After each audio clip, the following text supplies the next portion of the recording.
Bismillahirrahmanirrahim. Assalamualaikum warahmatullahi wabarakatuh. Alhamdulillahirrabbilalamin. Wabihi nasta'in ala umuri dunya wadin. Assalatu wassalamu ala asyrafil anbiya wal mursalin wa ala alihi wa ashabihi ajmain. Amma ba'du.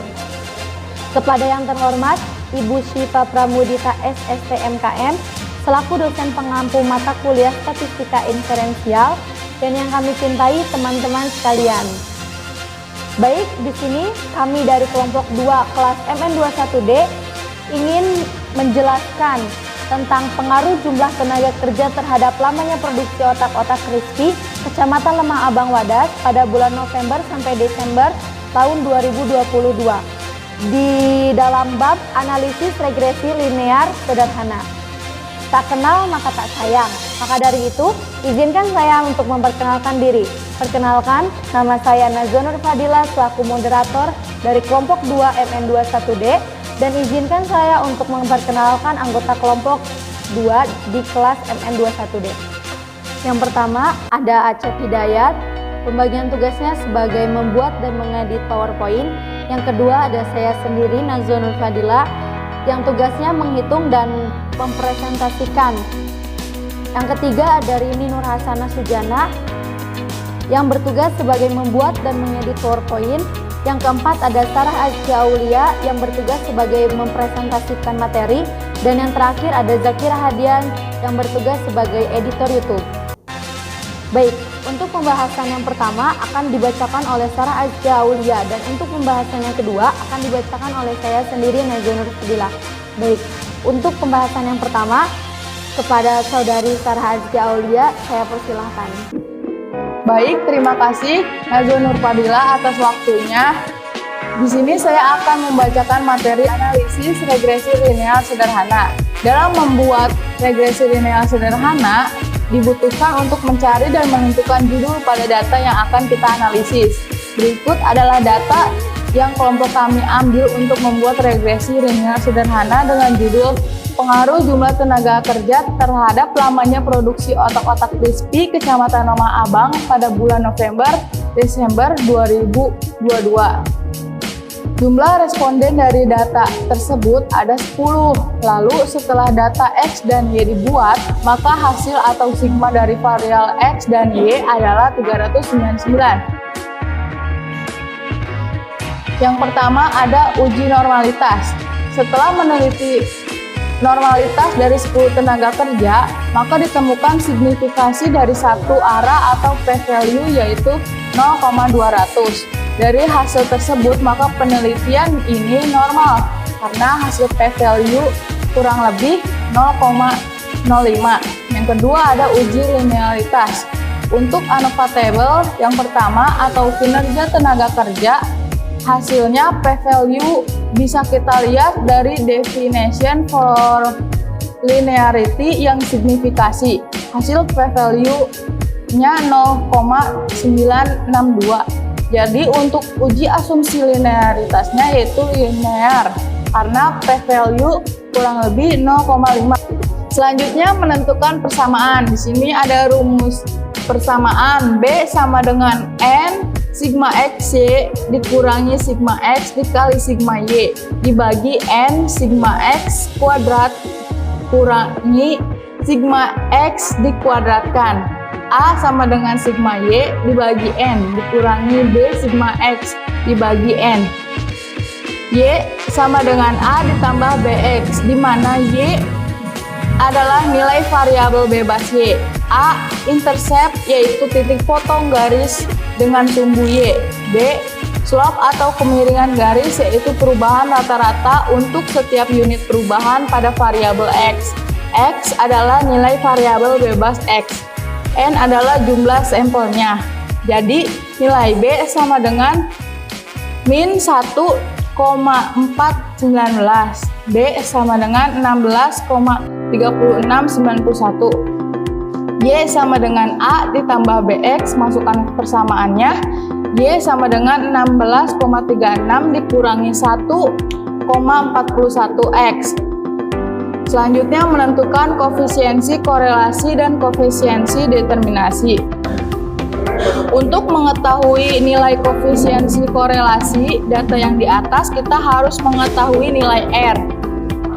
R sama dengan N sigma XY dikurangi sigma X dikali sigma Y dibagi N sigma X kuadrat dikurangi sigma X dikuadratkan.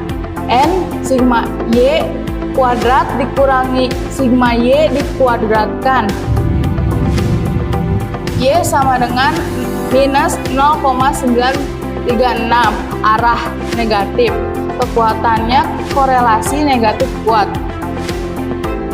Kesimpulannya, hasil nilai R dari koefisiensi korelasi yaitu min 0,936. Jadi arahnya negatif dan kekuatan korelasinya negatif kuat karena nilai min 0,936 antara min 0,5 dan min 1. Sesudah mengetahui rumus, maka kita masukkan dan kita hitung dengan data yang di atas. Setelah kita menghitung dan menemukan nilai R, yaitu min 0,936, maka diketahui arahnya yaitu negatif dan kekuatannya yaitu korelasi negatif kuat karena min 0,936 berada di antara min 0,5 sampai minus 1. Yang ketiga ada koefisiensi determinasi. Untuk mengetahui nilai koefisien determinasi data yang di atas, kita harus mengetahui nilai R kuadrat. Maka rumusnya R kuadrat sama dengan N sigma XY dikurangi sigma X dikali sigma Y kuadrat dibagi N sigma X kuadrat dikurangi sigma X dikuadratkan N sigma Y kuadrat dikurangi sigma Y dikuadratkan. Mengetahui rumus, maka kita masukkan dan kita hitung dengan data yang di atas. R sama dengan min 0,936 kuadrat yaitu 0,8766 dibulatkan menjadi 0,877. Jadi hasil nilai R dari koefisiensi determinasi yaitu 0,877 lalu dipresentasikan menjadi 87,7%. Baik, untuk penjelasan selanjutnya saya serahkan kepada saudari Najwa. Terima kasih. Baik, terima kasih kepada Sarah Azkia Aulia yang telah mempresentasikan materi yang pertama. Selanjutnya saya akan melanjutkan presentasi dari Sarah Azkia Aulia, yaitu tentang hasil output SPSS dengan data yang sudah kita hitung. Yang pertama ada metode. Metode yang kita gunakan yaitu meneliti berapa lama UMKM ini menghasilkan produk dengan tenaga kerja yang bertambah atau berkurang.